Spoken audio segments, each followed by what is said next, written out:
La carrera professional d'Isabel Chapí ha estat marcada pel compromís amb la sanitat pública, amb la humanització de les cures, amb la comunitat, amb les persones i amb la lluita de les dones contra la violència de gènere i per la igualtat.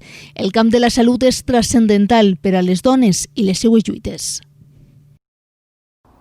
Bueno, en primer lloc, tinc que, de nou, donar les gràcies a Xateva, perquè per a mi és un honor ser Premi Xateva.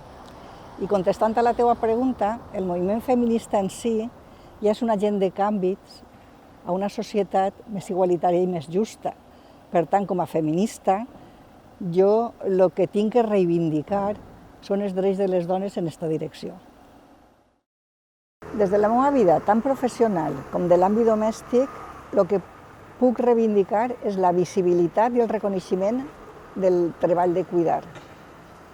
Les dones ocupem molt de temps cuidant els xiquets, els majors, els malalts dependents, i és un treball invisible que, com que és invisible, no se li dona valor.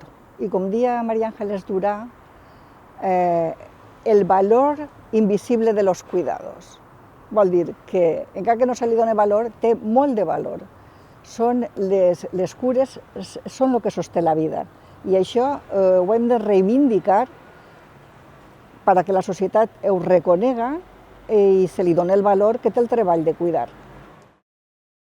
Aquesta pandèmia no ha sigut igual per a tots. Aquesta pandèmia, les dones hem pagat un plus perquè ha sigut molt complicat conciliar la vida laboral en la vida familiar.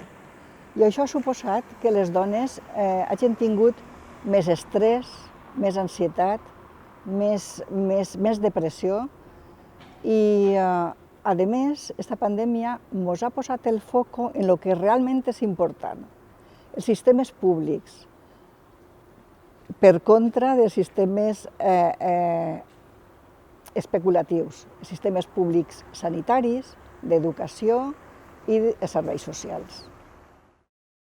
Jo us diria a les noves generacions el que deia Simone de Beauvoir: basta una crisis tanto política como económica y social para ponerse en cuestión los derechos de las mujeres. Per tant, en este moment que estem en la madre de totes les crisis, anem a lluitar per defensar els drets de les dones i ni un pas enrere.